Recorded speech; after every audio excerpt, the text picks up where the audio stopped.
What's up, guys? It's your boy, James Fraser, coming at you live with another podcast. We got an absolute spectacle in the building today. This guy hit a golden door in his rookie year, $750K from Grit Marketing. Super stoked to have you today. Please welcome to the podcast, Dallin Peterson. Dallin, how you doing, brother? Doing really well. Yeah, doing really well. Thank you for having me on the pod, and I'm excited to be here. Is this your first podcast? No, it's not. I think I've done like 4 so far. Oh, And then gosh. got like 2 or 3 more in the next couple weeks. So Oh, sweet, dude. Sweet. You're a popular guy, I'm sure. Popular guy. Well, try, sweet, I'm dude. trying, I'm trying my best. Highly renowned as the greatest rookie of all time, dude. What is it like hearing that? It's kind of insane. It really is kind of insane. I didn't even realize it. I just wanted to do a golden door, but then didn't realize that like when they upped the threshold that would, as long as I hit it, then I would be considered the greatest. But super humbling, super cool. Just, if anything, just reminds me about all the help I've had to get here. So it's cool. Wicked, dude. Wicked. So tell us a little bit about yourself, your background, where you're from. I believe you're a little bit older, if you can call it that. How Yep. old are you? I'm 24. Yeah, so talk about the story of kind of getting into the space late, and yeah, floor is yours. Yeah. So like I said, I'm 24. I'm from Cedar City, Utah. So down kind of by St. George, just on the southern end. But yeah, I've always kind of known about door to door, just being from Utah. It's just so popular here. Before I was just going to college, I was working at my dad's. He has like a small little retail shop in Cedar City where I'm from. So I was just working there, um, and then just going to college. And then one of my best friends, he had done door to door with the Grit for like 2 years. Um, before he ended up bringing me out. I was just kind of at a point where I didn't know what I wanted to do with college. I wasn't loving it, wasn't loving like my job, and just was kind of in a spot where I didn't know what I wanted to do, and I knew that he had done really well. So I actually reached out to him and then ended up coming out, and it went really well. So Cool, man. So when did you make the decision that you were going to do door to door? Like, what month was it in the year? Did you have a early start? Did you come in late? yeah, I had a really early start. I think I committed to sell. It was in, I think, November or December of what would have been 2024. Okay. And then I trained a ton from like December to like May when I first went out. So I trained for like 4 to 5 months, like a ton. Yeah, So dude. So that's what really stood out to me. So I listened to your guys' grit panel, which was awesome. mhm. And someone mentioned the amount of training that you were putting in. And for me, that was like super inspiring because I think even Mhm. as a veteran and for like sales reps in general, we really probably don't train as much as we should have. So just talk to me about that training regimen for you. Like, what was your schedule? What was your mindset? Like, talk to us about that preparation. Yeah, it was really just knowing how hard it was going to be, and then making sure that I was putting in an adequate amount of time to go out and achieve the success that I wanted. Which, going out and doing a golden door in your first year is not something that just happens by accident. I think Um, I just needed to make sure that I was putting in the time to make sure that I could do it. But I was training 6 days a week with David. He's the one that recruited me. And then I was training at least 2 or 3 times a week with Tyler Adams. He was the one right above David. And then I was training at least 2 times a week with Ryan, at least 2 times a week with Drew Wood, and then at least 2 to 3 times a week with Sam Harmer. Just like all my leaders, I was just like training as much as I possibly could. And then not only that, but then it was going through our like online sales training program like over and over again, listening to audio recordings, writing down the pitch, just literally learning as much as I could. And so I think doing all of that in the preseason, I think helped me eliminate a lot of like the learning curve, like when I first got out. So it was huge. Yeah, man. I mean, so how did you set that up? You must have set that up yourself. Like, you hmm must have been just, no pun intended, but a pest. But, hey, dude, let's train, let's train, let's train, let's train. Yeah. No, I know. And like talking about it, like since I've been home, I know that I was like pretty annoying to to like all my leaders, but at the same time, I think they're all like pretty glad with how it turned out. So, Of course. for sure. But yeah, I just think that like in this job, you're in charge of yourself. Nobody's going to babysit you. I mean, that's sales in general. So people can train, and I think people will train as much as they want to, but like the leaders, you can't rely on them to like make you do it because they're Right. busy. Everybody's busy. So if you want to train a lot, you have to be the one.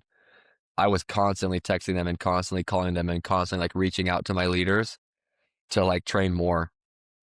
And then luckily, I mean, they're the best. I owe all of my success to them. So um, it's just lucky that I was in a position with a team with the people around me that were able to help me as much as they did. So Yeah, I think a huge takeaway there is, yeah, you got to be a go-getter, like hmm network, use your resources to the extreme.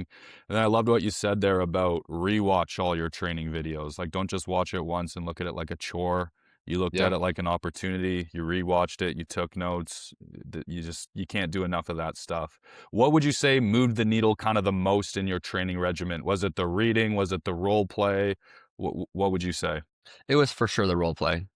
Yeah, I would like hands down that was the most effective, I think, just because I had practiced the pitch so much, I knew it so well. All I really needed to do was get used to doing it with like an actual customer on the door, which took a couple hours to where I felt like on my first day, a couple hours, and I was like, okay, like I feel like pretty comfortable doing this because I had so much preparation leading up to it. So I already knew what I was saying. I just needed to get used to saying it to an actual person. Yeah, for sure. And then where did the mindset come from of you wanting to hit a golden door? Like that's not usual, you know what I mean it is like a lot of rookies say they want to hit a golden door, but like hmm you were obviously a lot more serious about it. You took it very serious. Like where did that come from? I think that's just for me. It's always just been who I am. I've never been somebody that was okay being pretty average or just like fitting in. I've always been the person that wanted to be the best and was going to do whatever it took to be the best in everything I've done, whether that was sports growing up or, just whatever I found a passion in. I don't even want to do it at all if I'm not going to go and try and be the best. So, um, for me, that's just never been something that I've had to like worry about because I just always, that's just who I am and who I always have been. And then I think the biggest thing was just making sure that I was putting in enough time to feel confident that I could go out and do something that's never been done before. But um, yeah, I just think that being a high achiever is something that I've always been and always will be, and it's never okay for me to be just run of the mill average. So Yeah.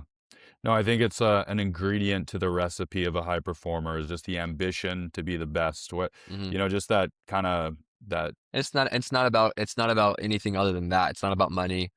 Mhm. It's not about fame. It's not about like anything other than just like that's like the only way that I feel good is like when I'm like in the pursuit of being the best.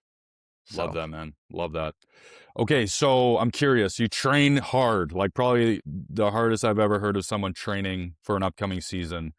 And rubber hits the road. Like, how was that first day for you? Did you make some sales or was it a huge slap in the face? Like, what happened on that first day? yeah, I was getting slapped around for the first like 3 or 4 hours, and then I got my first sale around 5 o'clock, and then I sold 4 my first day. So, I just had to get that first one done. Like I said, it was like just took a couple hours to get used to doing it to like a real person, and then got the first sale, and then it was just from there, it was just the pressure was off, and so I sold 4 my first day and then actually sold 7 my second day. So, Wicked, man. So, like, I feel like a lot of people kind of rely on, yeah, the preseason training is important, but there's nothing like the doors. And I feel like you maybe shattered that in a way, right? Like, yeah. preseason training is important and it's what Mhm. kind of sets you up for, a huge start. Yeah. I think and I'll speak to that for sure because I do think that's true. There's nothing like the doors, but what I feel is though all the preparation that you do can put you can give you a head start. So it's like, yeah, there's nothing like the training you get from just doing it, But if I've put in hours and hours and hours and hours of time and practice and like, learning, then like I'm just gonna start and learn and apply so much faster than somebody that didn't train at all. So Yep. I think that the preseason preparation is just as important as actually doing the job. Makes perfect sense. I heard in your panel that your start wasn't, you quite weren't on the track to hit a golden door at the start, and you kind of hmm ramped up. So just talk about that kind of journey for you mentally. Was there ever a point where like what made you not negotiate the goal of hitting the golden door? Yeah, so I was never gonna negotiate, and again, it kind of just goes back to who I am. It was like I set out to do this. I told myself I was gonna do it. I'm not coming home until I get the job done. And so I was just so mentally committed to the goal that nothing else mattered. It didn't matter, anything going on back home or what I was missing out on or anything. I had already made great money. I could have gone home and had a super successful summer, but I didn't go out to just have a successful summer. I went out to go and be the best and to, break the record and to hit a golden door. And so I was like, well, that's more important than anything. So I was never going to change the goal. But yeah, I certainly didn't start out like pacing by any means. I sold 80K my first month, which is still a ton. I think I was like the third best rookie. Um, so I sold 80K my first month, and then it was like 104 my second month. And then again, it was like those first 2 months I was just like top five rookies. And then I think so that was May, June, July. I really started to figure it out. I think I sold like 120 or something in July, and I think I was the number one rookie in July. And then August is when I like really started to like July and August is when I really started to like ramp and learn. I think I sold like 150K in August, and then I sold like 175K maybe in September. And Wow. then October is when I hit the goal. So I only knocked for like 12, like probably 10 days in October. hmm But I had already sold like over 100K in those like 10 or 12 days. So I was Wow. pacing for a 200K plus month. But yeah, it was a super, super steep ramp and a ton of progression. And I think the biggest thing is to just not be analytical about it. Like if I was just only thinking about the numbers, I think anybody would have been like, well, I guess I'm not going to do it. I guess I'll give up. But I just never like did the math. I never really Mm. knew. I just went out and did as best as I could every day and every week and every month, and then just trusted in the ramp and trusted that I'd progress, and then was able to get it done. So, And then it all just fell in your lap. That's super mhm. cool, man. That's super wicked. What were some of the more difficult times in that golden door journey? Like, what would you say is the most difficult kind of stretch that you had? The first two that come to mind is it was the 2 weeks of our Rumble, which was it's like our company wide competition, like team versus team. And so when there was you added in, and it's a big deal. Like everybody takes it so serious. And so having that like extra pressure, because I already put a ton of pressure on myself to do well, but having that extra pressure at the end, there was just like it was really, really hard. Um, just I sold really well, but it just like as far as like anxiety goes in the morning was really tough. And just like a lot of hard things that just, that extra element. So those 2 weeks for sure. And then the last 2 weeks that I was out there were brutal. Everybody had gone home. Mm. And so I was alone in our Airbnb for like the last week and a half, 2 weeks. I wasn't going to any morning meetings. And then I think our whole team had pretty much gone home that last week. So it was just like me in the Airbnb just going out and knocking like 8:30, 9 a.m. to 9 or 9:30 at night every single day. And, when you're just alone, it was just brutal. It was probably the two hardest weeks of my life. But those are the moments that either make you or break you. And so after getting through that, the confidence that you get from doing something so hard is like pretty unmatched. So, Totally, man. Totally. And I can relate with that. Both of my golden doors, I finished kind of alone at the end. And hmm it's always the hardest. The last bit's always the hardest because you know you're gonna hit it, right? It's just kind of a matter of time. yeah, Everyone and around you is expecting you to hit it. wrap it up, Dallin. Like, hey, when Mhm. are you finishing, man? Come on, get back home, right?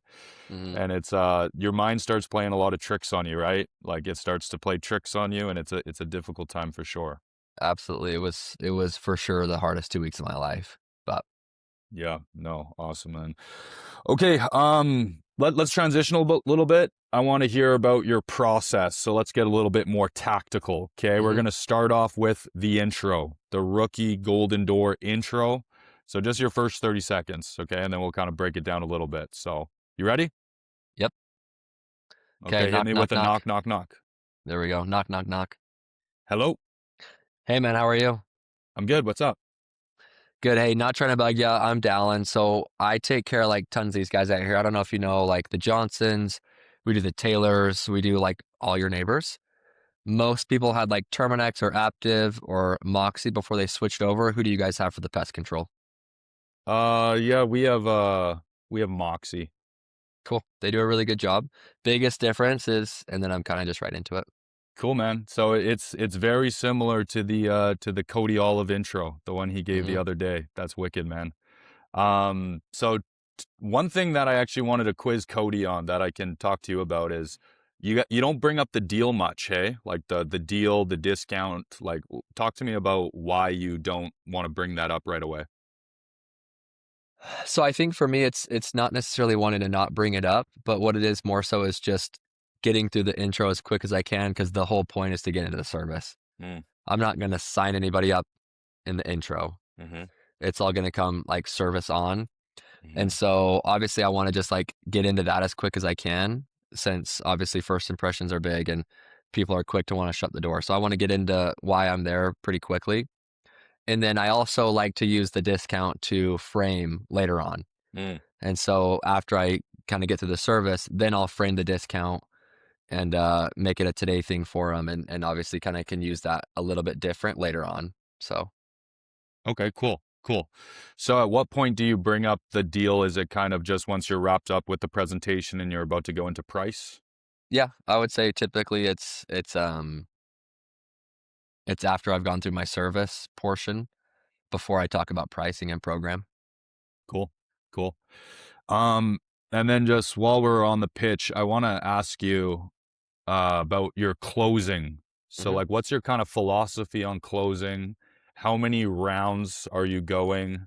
Yeah, just kind of talk shop Yeah. about your closing technique. So I close really hard and I just assume the sale.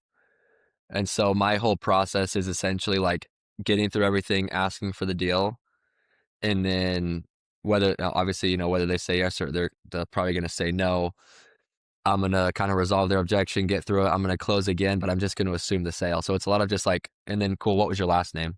Or what was your email? What's a good phone number? And I'm just like closing and just like signing them up. Right. And as far as like rounds, I'll go as many rounds as it takes. Like I think it really just comes down to who wants the deal more. Like do I want the deal more than they want me gone? And so I Mm-hmm. know that like 100% of the time I want the deal more than this customer wants me to leave. Mm-hmm. And so I will literally just sit there and go. And then I also feel like as you get better, as you get more personable, like I didn't ever make anybody mad really. Like Mm-hmm. it was you just learn ways to keep it fun and laugh. Like I'll literally be like laughing with the customer because they know I'm not going to leave. And so a lot of times I think it's people just doing it because they like me as well and just want to help me. And so Yeah. it's It fun. The whole like closing and resolving objections is for sure like my favorite part of the job. It's so fun. That's awesome, man. I think like the key thing that you're talking about is you can't get the customer to bring their guard up, right? Like the people Hmm. that close the most can ask for the sale multiple times without getting the customer to bring that guard up. So it Yeah. sounds like you do that through what? Humor, kind of just through energy. A lot of humor, a lot of energy. I think those are the two big things. And then just I think just being genuine and being authentic too Hmm. is more important than anything. It's just like I'm just being myself when I'm talking to customers and I'm not trying to be too serious or too technical or too anything. It's just I'm just there and we're having a good time and I'm just being who I am. Yeah, very cool, man. Okay, tell me about your daily routine. Like, what's the daily routine? What time are you getting up during the summer? Mhm. Are you hitting the gym before the meeting? What time is the meeting? What time are you trying to hit the doors at? What time are you getting picked up? Talk to me about everything. Mhm. Yeah, so I was very dialed with my morning routine the whole summer. I think that's the most important one of the most important things that anybody could do. I would typically wake up 7:30, 8ish. And then from there I'd get right into like my scripture study. I'm a big faith guy and big church guy. That's like the most important thing in my life. And I feel like as long as I'm putting that first, then everything else will take care of itself. And so I'll read at least a chapter of my scriptures. I'll listen to a general conference talk. Um, I'll pray. I'll do all that thing, and then I don't know if you are familiar at all with like Tony Robbins, and he does Mhm, like the priming thing. mhm, So I'll typically prime every morning. I'll have some breakfast usually, and then so my whole morning routine is essentially just dedicated towards like my faith, mhm. and then obviously just like breakfast, and then I'll head to morning meeting. We'll usually go like hour and a half of meetings, and then I'll hit a quick gas station on the drive, and then I'll just head straight out to area. So really the earlier I can get on the doors, the better. And then, I mean, I'm not stopping knocking, and I'm not going to stop until well past dark. I mean, in Portland, a lot of times it was 9:30, 10ish.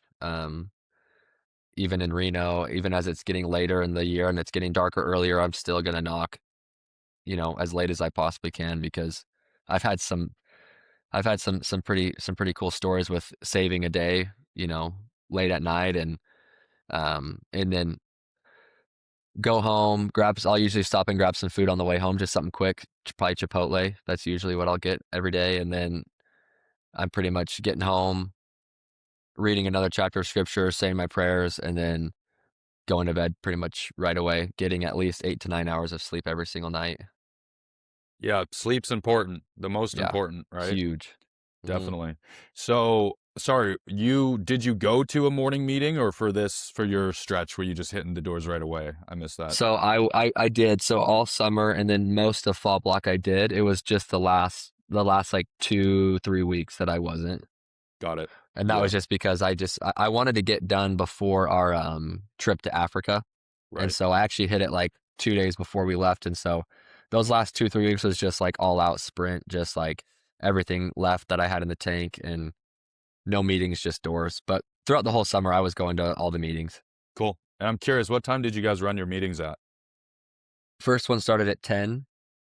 We would do like like a team training, and then that would usually go to like 10:45, and then for another like 45 minutes ish, it was kind of get the team hyped up. We'll set a goal, just kind of a little bit more fun kind of meeting.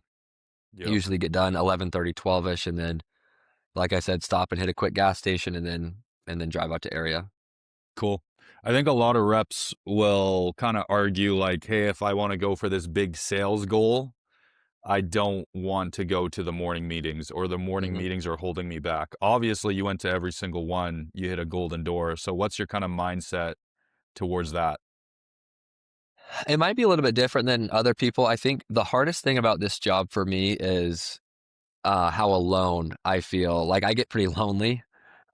Just like I'm very much like to be around people. And so when I'm alone from let's say it's 12 to like 9, 9:30, 10ish every single day just knocking, there's not that much time on either side to like be with people.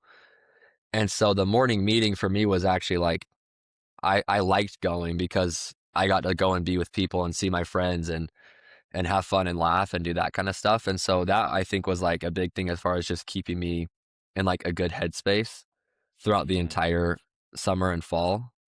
And so I never felt like I needed um to miss it just because I wanted to go and I felt like it was good for my sanity to just go and be around others. So, Yeah. Yeah. No, I agree. You mentioned priming. So, just for mhm. I personally know what you're talking about, but for the people at home who don't, what is priming, and Mhm. like how much did it help you just get ready for the day? Yeah, priming's awesome. So Tony Robbins is like a big motivational speaker. He's super famous. I'm sure most people have heard of him. It's kind of just like a guided meditation. and he kind of just talks you through some things to think about.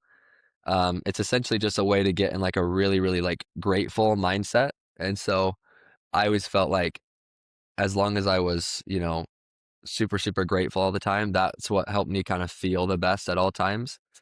I think the fact that I was like so grateful throughout the whole process, I think that was able to allow me to have really, really good positive energy on the doors with my customers. And I think energy is what sells more than anything. And so I think anything you can do to improve your energy is just going to improve every aspect of your life. And so yeah, it's kind of just Yeah. like a guided meditation. I don't know, a better way to describe it, but it's just really cool. It's kind of like meditation and breath work, I would say, is just like really cool. It just gets you feeling really good and really grateful. Yeah, breath work, it's meditation, it's also Hmm. manifestation, For sure. visualization, right? Hmm. And yeah, if you guys want to know like what exactly it is, if you just look up what Tony Robbins priming, it should be Yep. like a 10, Probably like the 15 first minute video. video. Yep, Hmm. yep. So yeah, that's awesome. Okay. And then just to touch on religion, man. So I'm a little bit of a late bloomer with my religion. I'm just coming around the game a little bit later. But I've definitely seen the benefits of just having just filling up that cup every single morning, going over scripture, praying, whatever it is. It's helped me on the doors huge. Like it's helped Hmm. me big time. So, just what would you say are some of the benefits of obviously your faith and your religion when it comes to the doors? Like, how does that help Yeah. you on the doors? I think the biggest thing, and we kind of touched on it with the priming a little bit, but I think it just sets you up to feel so good, and you realize that like that's at least for me, like that's what's more important than anything.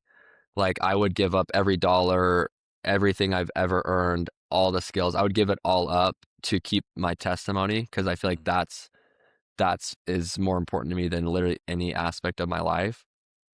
And so just putting that first, I think it just helps keep you in a really, really good mindset and a good mind frame and good energy the entire day, knowing that like that's what's really important in life. And so I think that's kind of like the biggest thing. And then as well as just like you just focus on something so much bigger than yourself. And so um and then it allows you to have the confidence to feel as though like if you believe, and I mean I certainly believe in like a higher up power that can help me in any aspect. And so when I'm putting all that time in and putting that first, then I feel a lot more confident that I will receive more blessings and receive more help from, that kind of divine Totally. intervention or whatever you want to call it. So Hmm. then, I've had a lot of cool experiences where I'm like, well, that's just from Heavenly Father, like a deal or a sale or something good happening that saved my day or just a really good day. It's like, well, dude, that's just all thanks to him. So Hmm. it's really Yeah. cool. Yeah. No, I totally second that. It's one, I think there's a lot of temptation with this job, right? Like there's so much hype, like yourself called the greatest rookie of all time, like up here in Canada, like all these compliments, and it can really it can get to your head if you're not grounded and humble, Hmm. right? There's also a lot of money being made, right? And there's always that temptation to you tell the customer the wrong info or whatever that may be and look like, right? Hmm. All these temptations having. So I think just having that daily reminder, like that daily kind of check in with your religion, I think is like super key, right? And Yeah, that also, was mm-hmm, that's I would say, I mean, if there was one thing that I give all glory, all credit to, it's like for my success, it's my faith and my church and, Heavenly Father. It's like that's like what that's it for me. that's So awesome, man. That's so good. That's so good. Okay, man, cool. Let's transition a little bit. One other thing I just want you what was a story of when you got your day saved by knocking late? I just want to know. Like, tell me about that. yeah, there was I was the closest I've ever been to bageling. Because I never actually have, which is awesome. I think it was like 8:30 and I was at 0 and I had just been getting cooked like all day. And I just couldn't get anything going. Nobody was interested. Wasn't even like I mean, not a lot of people coming to the door. Just like everything seemed to be going wrong. And it was 8:30 and there was like a small little like cul-de-sac of like maybe 5 homes that I hadn't knocked yet. It was kind of like it was I had a pretty big area and it was kind of far away from where I was. And I was just looking at my area and I was like, "Dude, I don't know what to do." I said a quick prayer and then I was like, "You know what? I'm just gonna go over here to this little cul-de-sac. Like, I don't know what's gonna happen, but like it's not working here." So I segued over. It was like a 15-minute segue to this small little cul-de-sac of like probably 5 or 6 homes. Anyway, got there, sold the first door in that cul-de-sac, and then knocked like one more door and then sold that neighbor. And so then I was at two and then went around and then like the last house in the cul-de-sac, I sold them too. So it was like within an hour, I sold three. Mhm. And it was just like the coolest thing because it was just said a prayer, felt like I should just go over there, went over there and ended up going from 0 to 3 within like 30 to 40 minutes. And, obviously going, 3 sales is a whole lot better than 0. So Yeah. that's just one. I mean, there's countless stories from the summer of, times like that where say a quick prayer and then it's just get this feeling that you should go here and it's like dang and it works out. It's actually the coolest thing. Dude, it is. I got to share one story. That's amazing. In 2024, so I was on my first Golden Door journey, and it was when everyone was gone. So I was alone. It was like October, and I was going through this streak where I was struggling. Like I was selling like one or two per day for like a week. Hmm. People started to kind of give me the side eyes. I could tell of like, is this guy gonna hit it? You know what I mean?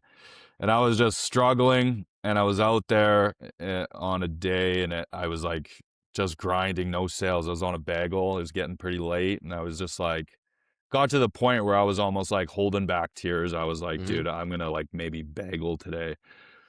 Said a prayer to God, knocked a door. Lady answered. She's like, no, no. Like I got to talk to my son. He handles all this. He's kind of try to close her. I could tell there's a little bit of interest. No, no, no, no, no.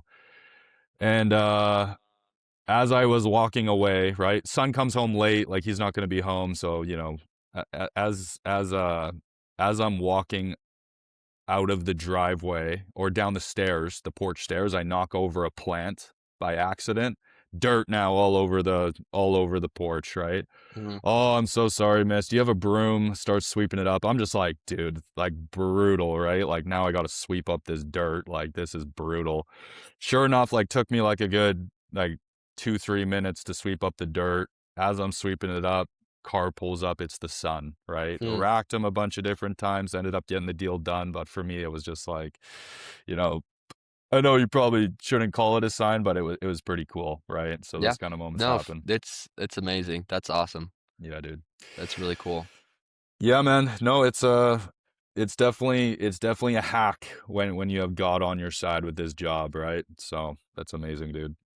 Okay, let's transition a little bit, get a little bit more tactical with you. So when you were out there, right? You're out there like roughly 1 to 9, like you're trying to get on the doors 12 o'clock, one Yeah, o'clock. I got to get on the doors for sure before 1. Okay, And then yeah, I mean at least 9, 9:30. A lot okay. of days 10 and then just as long as I can. Obviously, segue. Mhm. Okay. So how many people were you trying to talk to per day? What was your number? Did you count your number? Were you just hustling? I never counted anything like that. Mm, I just hustled, okay. just talked to as many people as I could, and um, kind of just took with whatever happened each day. Yep. But yeah, I never kept track of or you know paid attention anything like that. I just went out there. I do feel a lot better when I have an area with like a lot of doors. I don't love stuff that's like really spread out. Mm. Okay, So cool. You like yeah, I FaceTime just just yep. If I can just have doors and if I can have people coming in the door and having conversations, if I can get in the backyard, it's like I'm gonna have a good day. So yep. Nice. Okay. And did you play, I know everyone kind of has their own style, but I'm just curious, like did you have like a time blocking strategy? Like sometimes I'll try to sell one an hour. You know what I mean? Did you do anything like that? um yeah, so I would always try and be like one ahead of the hour. So if it was like if I started at like noon, I wanted to be at like if it was like 1 o'clock, I wanted to be at like 2 deals. Mm, Or if it was like 3 o'clock, I wanted to be at 4 deals. Like I wanted to be cool. like, I felt like as long as I could, get off to a fairly quick start, and I will battle for that first deal. Mm, Like I will literally go to war for the first deal. And so if I can get like one or two quick ones and then just kind of stay ahead each hour, then every time I was like pacing there, then I always had like a really, really good day. But I cool. try to just like keep that stuff. I mean, it was good to think about in those moments, but then I also tried to not think about it if it was a day where it was like slower, and just knowing that like it doesn't always work out like one an hour, right? You Yeah. can go 0 for 8 hours and then get 3 or 4 within one. So I would always try and just keep an open mind as far as like I have no idea what's going to happen. But yeah, I knew that if I could get like one or two quick ones, then I'd always just try and stay ahead of the clock. Yeah.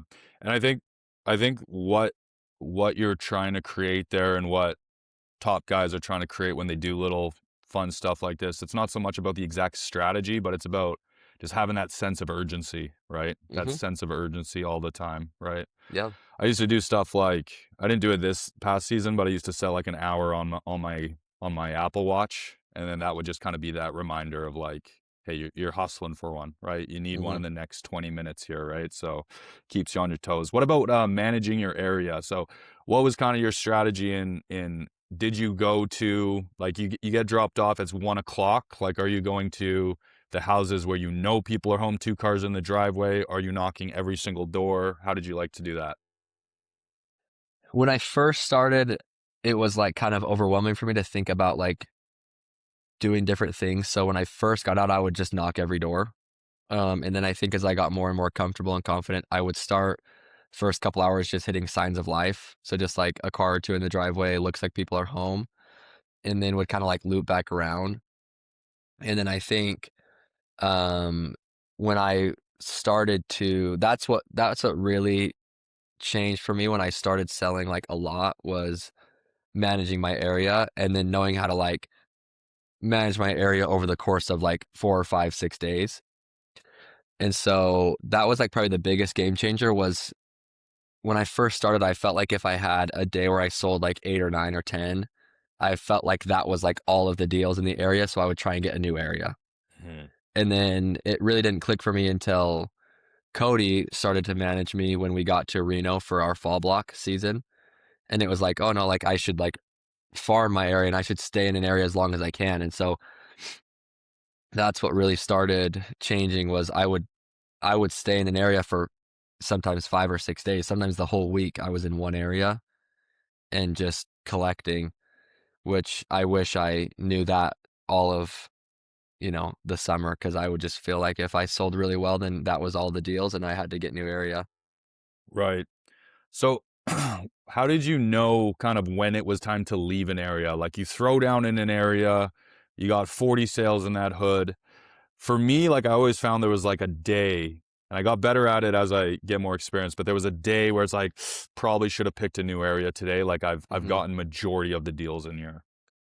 I think the biggest thing that I would do and what I really learned in Reno was, and Cody taught me this, but it was just like I'd have my area, I'd probably have it for like 3 or 4 days, and I'd really collect everything in there. And then what I would do is get a small extension.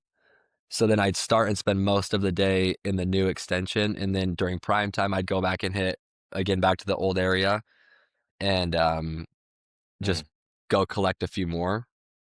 And then, I mean, I literally stayed in for my last 2 weeks. I was in one city, like the whole, like it was Carson City in Reno, and like the whole team had been like moving around.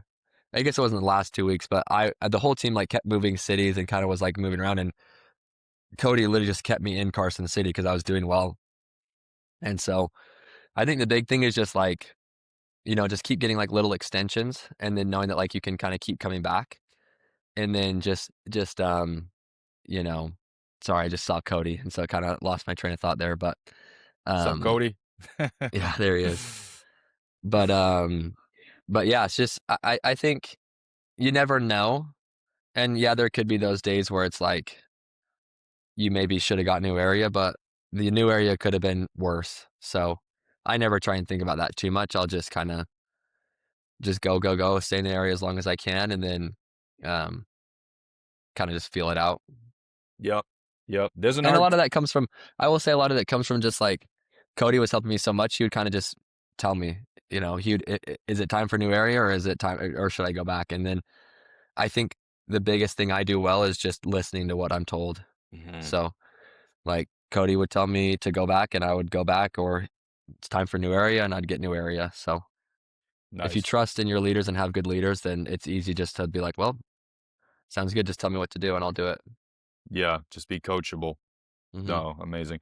There's an art to area, right? Like once you have a certain skill set, I think a huge part of the job in production is working smarter, not working Hmm. harder, managing your area effectively, when to go to a new one, when to stay.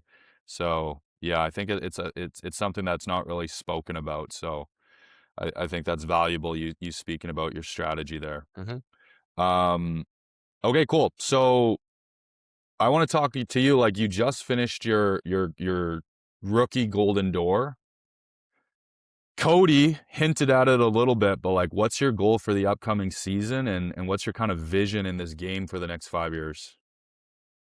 Yeah. So for this next year, I want to go out and break the all-time record. So I want to sell 1.6 million, which is awesome. So Zach Seeger did 1.5. So I want to go out and do 1.6, beat it by like 100K, and and then this year I won't manage. I'm just kind of gonna be just gonna go sell, be the pace setter for our team, and then next year run my own team.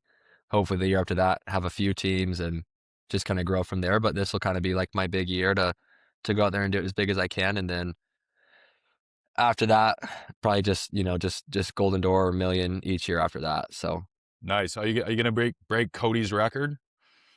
I don't know. I don't know. 1,700 accounts is a lot, and those were bundles. So the Yeah, way that yeah, they were yeah. the way that they were keeping track of them was a little bit different than they do it now. But I What mean, a- what? it's insane that he put up 1,700 accounts. So Yeah. What about the 6 Golden Doors though? You gonna beat that record?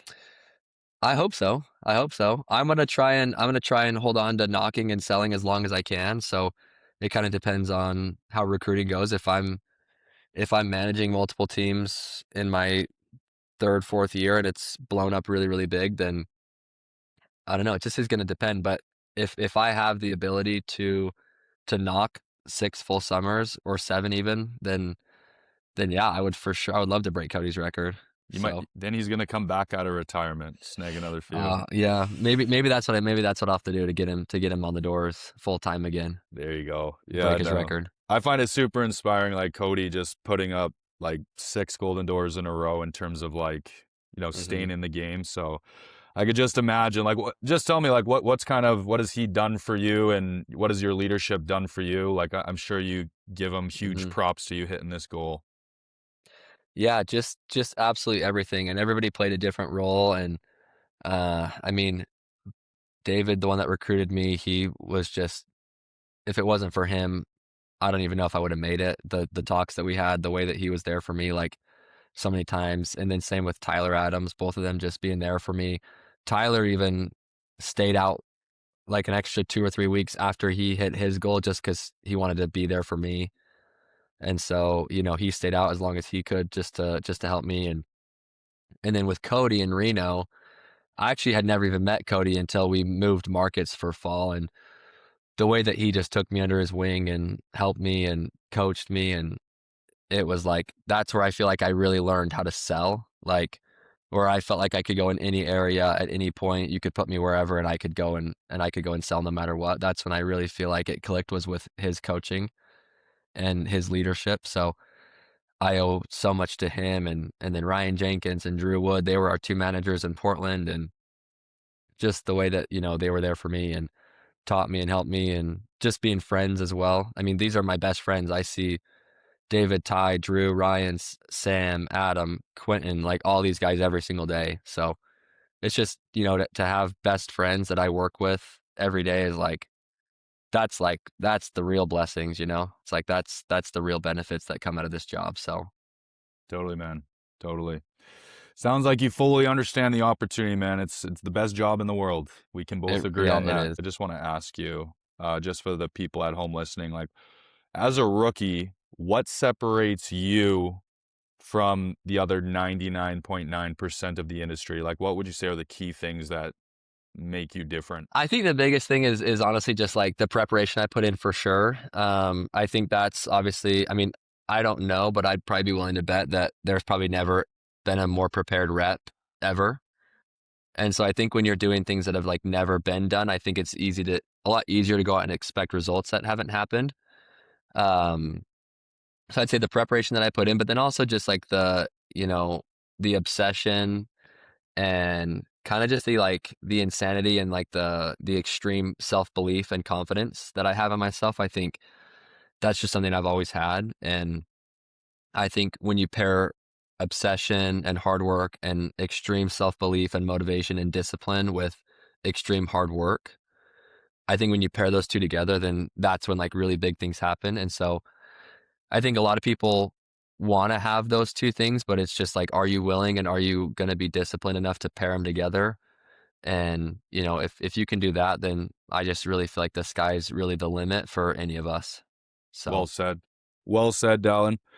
Okay, last question. What is one belief that you want all new rookies to adopt? And what is one belief that you want all new rookies to abandon?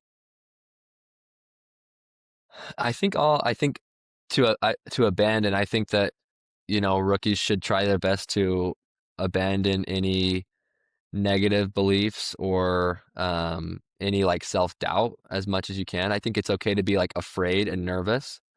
I was nervous and anxious and scared every single day.